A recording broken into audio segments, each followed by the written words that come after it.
Assalamualaikum warahmatullahi wabarakatuh. Bismillahirrahmanirrahim. Alhamdulillahirabbil alamin wa bihi nasta'in ala umuri dunya waddin. Wassalatu wassalamu ala asrofil anbiya'i wal mursalin wa ala alihi wa ashabihi ajma'in. Amma ba'du. Alhamdulillah, malam ini kita bersama lagi mengaji, merenungi kisah Nabi, jejak Nabi Muhammad SAW. Semoga dengan kita mengambil hikmah dari perjuangan beliau, kita menjadi semangat kembali, kita menjadi semakin yakin, semakin mantap dalam kita beriman dan berislam. Kemarin kita sudah membicarakan tentang dakwah sirriyah. Bagaimana Nabi memulai dengan strategi bersembunyi-sembunyi, strategi mengumpulkan orang-orang yang pertama kali mendukung beliau dalam sebuah forum untuk menjelaskan lebih jelas lagi, sehingga satu visi, sehingga satu tujuan, satu misi, agar tidak terjadi perbedaan-perbedaan dalam hal menyampaikan sesuatu kepada yang lain.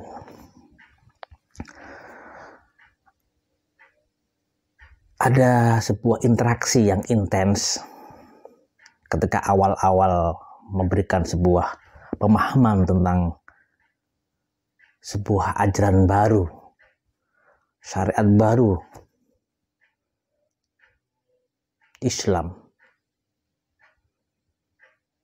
Secara fundamental memang tidak jauh beda dengan ajaran Nabi Ibrahim, karena meneguhkan bahwa Allah itu satu, Allah itu tauhid.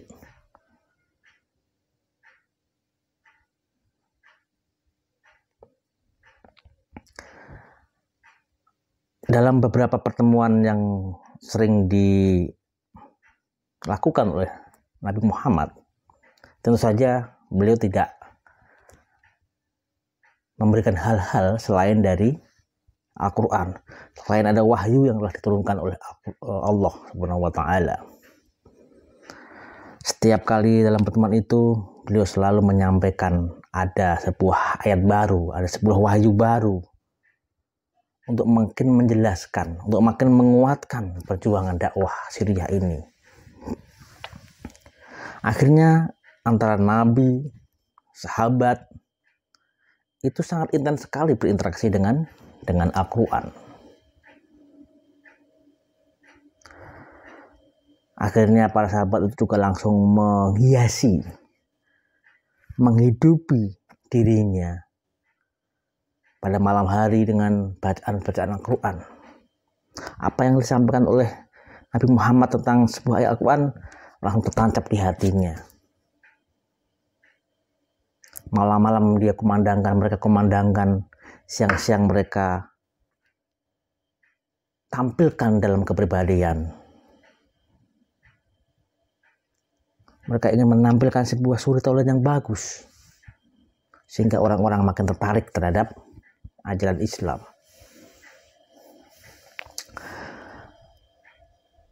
Pada awal-awal dakwah ini, betapa Nabi Muhammad dan sahabatnya itu sangat memberikan kepedulian dan perhatian yang sangat besar sekali kepada Al-Quran. Karena apa?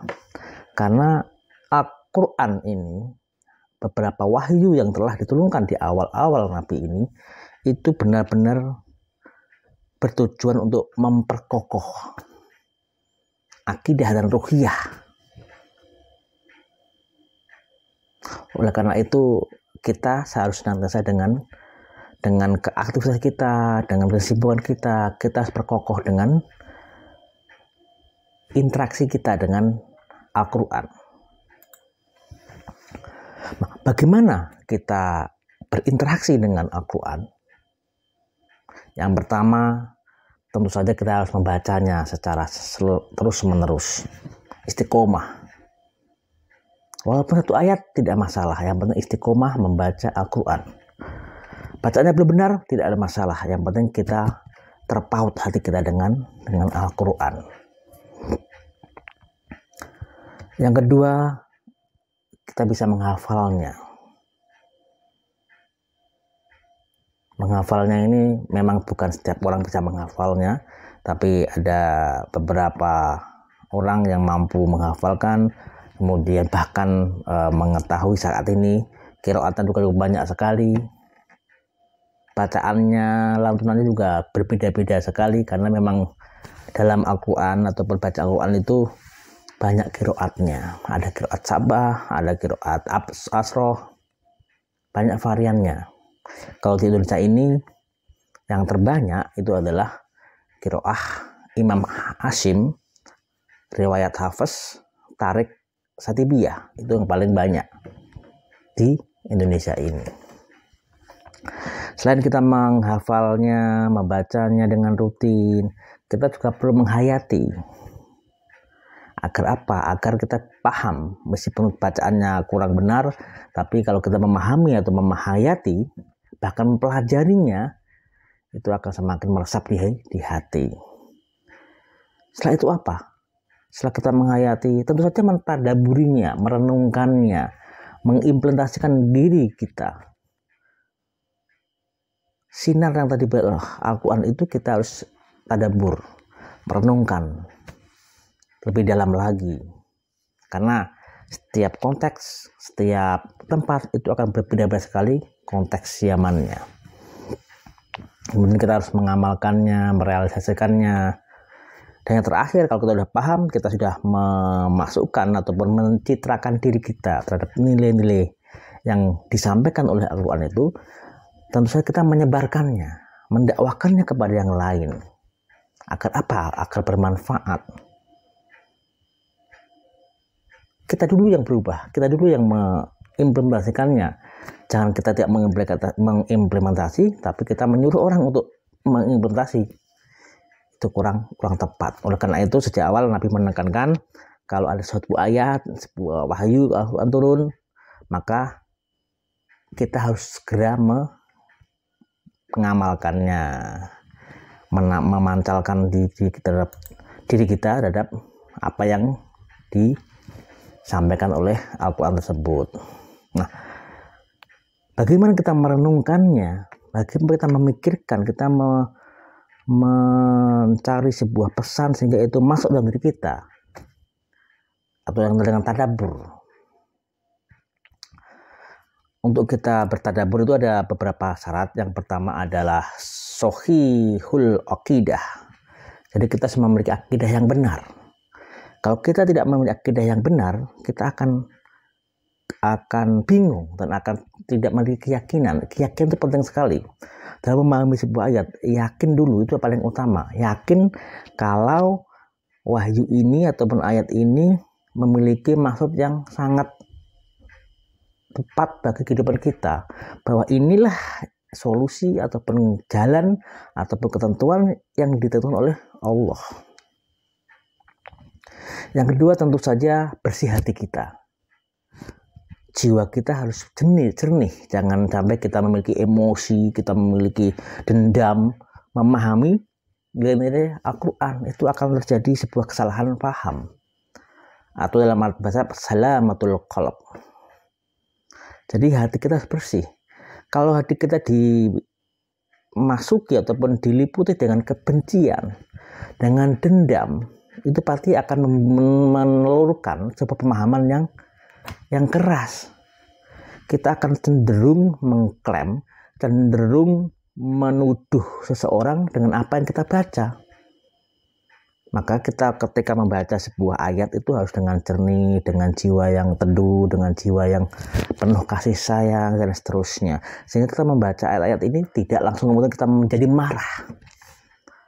Karena bukan itu tujuan dari Al-Quran. Tujuan Al-Quran bukan untuk kita marah, tapi untuk mengajak orang ke dalam jalan yang benar. Kalau kita membaca sebuah ayat misalkan tentang jihad kita, kalau kita dalam keadaan marah kepada orang non-muslim, kalau kita dalam keadaan marah kepada orang yang kita benci, kita pasti akan menuduh mereka kafir. Kita harus memerangi dia, itu salah. Makanya dalam memahami Al-Quran itu harus hati jernih, hati bening, dan seterusnya. Yang selanjutnya tentu saja harus paham tentang bahasa Arab, tata Arab. Karena dalam bahasa Arab itu banyak sekali fannya. Ada ilmu-ilmu nahwu, ada ilmu-ilmu sorof, ada bahkan ilmu balaghah, ilmu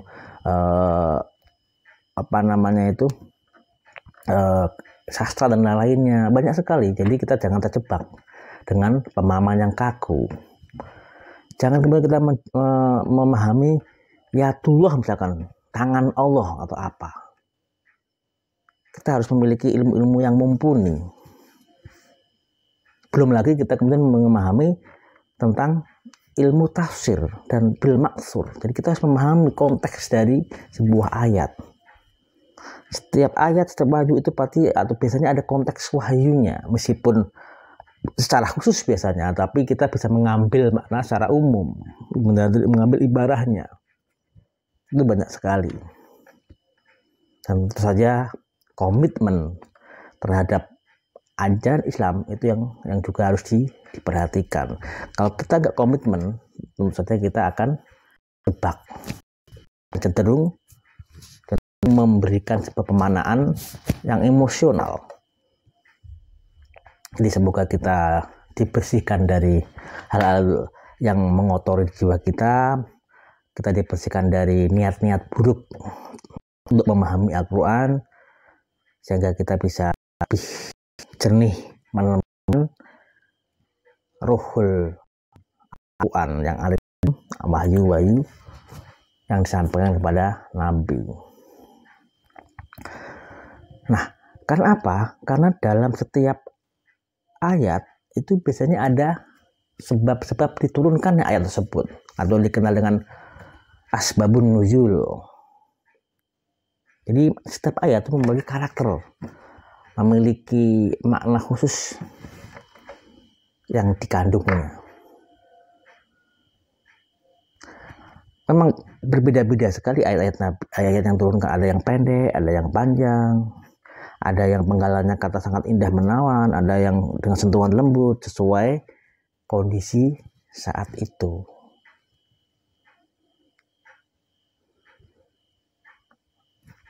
Ada beberapa isi kandungannya di dalam beberapa karakter ayat tersebut.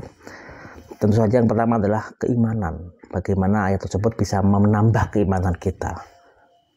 Misalkan ketika diceritakan sebuah sejarah-sejarah Nabi yang lain misalkan, itu untuk menambah keimanan kita, untuk mengingatkan, untuk menegur dan seterusnya. Yang kedua tentu saja sebuah harapan, sebuah ciri-ciri surga dimunculkan di sana, seakan-akan di depan mata, agar kita termotivasi, agar kita bisa membayangkan bahwa kehidupan itu tidak hanya di dunia saja. Kemudian sebuah sanjungan-sanjungan untuk mensucikan jiwa kita, dan kita sedikit ataupun seimbang dalam melihat dunia dan akhirat nanti. Nah, lantas apa beberapa wahyu? Kenapa nggak langsung dikasihkan secara langsung satu mushaf, biar lebih holistik dalam memahami ataupun lebih menyeluruh dalam hal memahami Al-Quran? Apa hikmahnya diturunkan secara bertahap? Hikmahnya apa? Tentu saja hikmah dari diturunkan ayat Al-Quran secara bertahap itu adalah untuk meneguhkan hati Nabi, dan sebagai sebuah tantangan sekaligus sebagai mukjizat Nabi. Selain itu juga karena dulu belum ada mushaf yang rinci, dengan sedikit-sedikit, dengan bertahap, itu memudahkan untuk menghafalkannya dan pemahamannya tentunya. Jadi ketika datang sebuah ayat itu biasanya terjadi sebuah peristiwa, sehingga ketika datang itu menjadi nasihat atau menjadi petunjuk yang harus dilakukan oleh Nabi. Jadi relevan dengan peristiwa yang terjadi. Nah, untuk memahaminya tentu saja kita juga harus mengaitkan dengan kejadian itu. Agar apa? Agar tidak salah memahaminya. Kemudian selain itu hikmahnya adalah kita tidak menjadi ragu atas turunnya sebuah Al-Quran itu. Bahkan Nabi ini tidak tahu apa yang diturunkan nanti hari besok, hari kemudian apa yang tidak tahu juga. Ini artinya bahwa wahyu Al-Quran itu benar-benar dari Allah Subhanahu wa Ta'ala. Nah, salah satu atau beberapa ayat yang turun pada awal-awal dakwah ini atau dalam masa-masa dakwah Syriah ini adalah tentang hari kiamat. Jadi saat itu para sahabat diberikan sebuah penguatan hati, sebuah gambaran bahwa akan terjadi hari kiamat. Jadi hidup tidak hanya sekarang ini, ada kehidupan yang lainnya nanti di hari kiamat nanti. Tentang hari kiamat ini, ayat yang diturunkan adalah surat At-Takwir, ayat 1-14. Nah, setelah kita diberikan gambaran terkait dengan hari kiamat, bagaimana situasinya, bagaimana dahsyatnya yang terjadi, makanya kemudian untuk mempersiapkan itu, untuk menghadapi itu, ayat Al-Quran juga turun tentang tazkiyatun nafs, tentang membersihkan jiwa agar kita menghadapinya dengan indah, dengan tenang. Tentang tazkiyatun nafs ini, salah satu ayat yang pertama turun adalah surat Al-A'la ayat 1-19. Nah, At-Takwir, surat At-Takwir 1-14 itu yang ayatnya adalah Bismillahirrahmanirrahim, idas samsu kuwirat wa idan nujumun kadarot. Itu adalah ayat-ayat yang muncul di awal-awal dakwah Syriah ini. Dalam ayat ini Nabi juga pernah bersabda bahwa barang siapa yang ingin memandang hari kiamat seakan-akan dia menyaksikannya dengan mata kepala sendiri, hendaknya dia membaca surat At-Takwir, Al-Infitor, dan Al-Insyikok. Jadi ketika kita membaca kejadian yang luar biasa, yang dahsyat tentang hari kiamat itu adalah awal-awal sehingga kita bisa menjadi orang yang mempersiapkan diri ketika mengetahui situasi yang terjadi saat kiamat itu.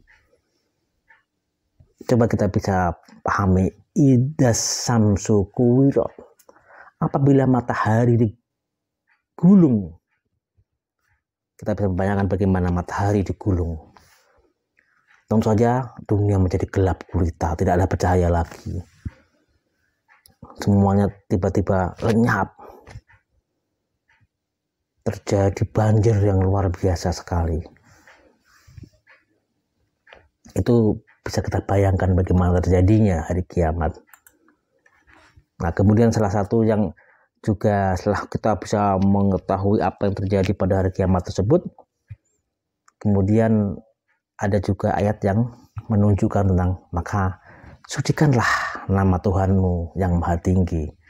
Kita diminta untuk membersihkan hati kita. Tazkiyatun nafs. Seperti terdapat dalam surat Al-A'la. Sabbihisma rabbikal a'la alladzi khalaqahu fasawwa, dan seterusnya.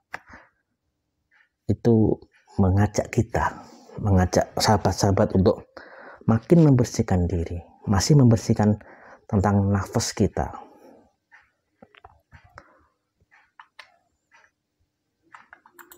Jadi tazkiyatun nafas, membersihkan jiwa, membersihkan hati kita, nafas kita, itu sesuatu hal yang paling utama ditekankan pada setiap Rasul. Begitupun Nabi Muhammad. Semua sahabatnya diberikan sebuah gambaran tentang hari kiamat, tentang dahsyatnya hari kiamat, tentang siksa-siksa kubur, siksa yang terjadi. Terus apa yang harus dia lakukan untuk menghadapi itu, agar selamat dari itu semuanya. tazkiyatun nafas yang diharapkan oleh Allah untuk menghadapi itu semua.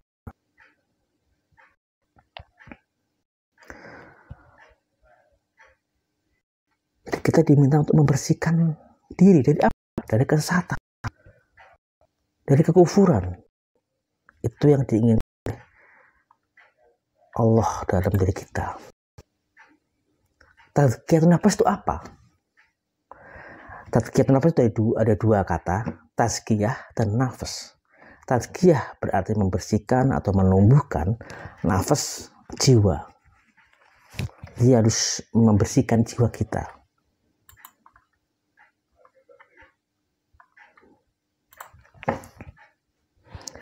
Nah, bagaimana sarananya?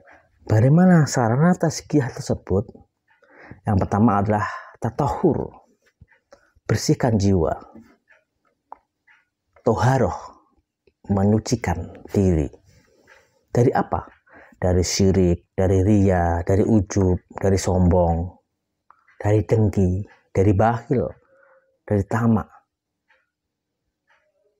dan sifat-sifat buruk lainnya. Kita harus bersih dari itu semuanya. Kemudian yang kedua adalah tahakkuk, mengisi jiwa. Dengan apa kita isi jiwa kita? Dengan tauhid, dengan ikhlas, dengan sabar, dengan syukur, dengan sidik, dengan jujur, dengan kebenaran, dengan zuhud, dengan tawakal, dan lain-lainnya. Yang terakhir dengan takhalluk, yaitu menghias diri dengan akhlak mulia sesuai tuntunan Nabi.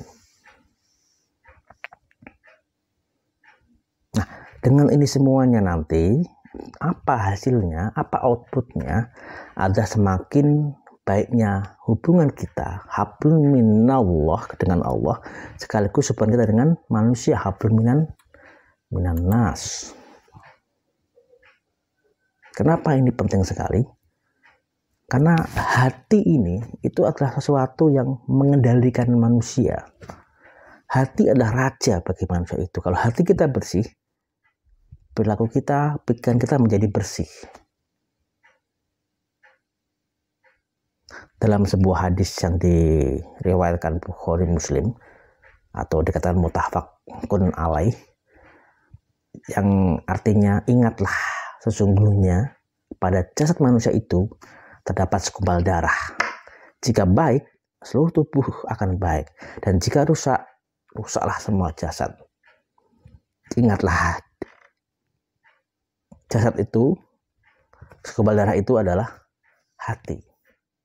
Kalau hatinya bersih, kalau hatinya jernih, dalam melihat sesuatu kita akan lebih jernih juga. Tapi kalau hati kita hitam, hati kita buruk, semuanya akan buruk. Oleh karena itu, amal hati itu penting. Makanan hati itu sangat penting sekali untuk kita tekankan. Jadi amal hati kita itu penting sekali daripada anggota badan lainnya. Namun untuk mencapai kesempurnaan pada kedua hal tersebut adalah tuntunan syariat, meskipun kadang tuntunan masing-masing berbeda.